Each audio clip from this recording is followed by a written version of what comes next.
শ্যামা পূজা উপলক্ষে পিরোজপুরের নাজিরপুরের কালীগঙ্গা নদীতে 1 কিলোমিটার দীর্ঘ ঐতিহ্যবাহী নৌকাবাইচ অনুষ্ঠিত হয়েছে।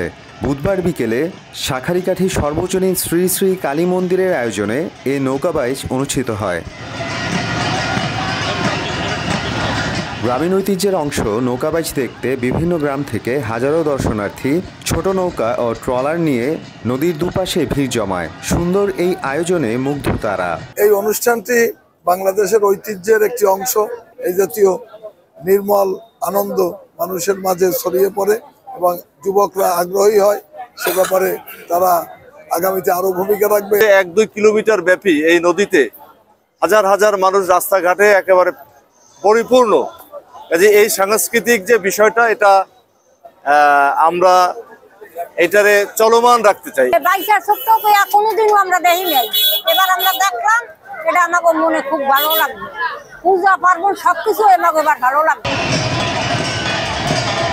এই প্রতিযোগিতায় বিভিন্ন এলাকার 8টি দল অংশ নেয়। সময় সংবাদ, পিরোজপুর।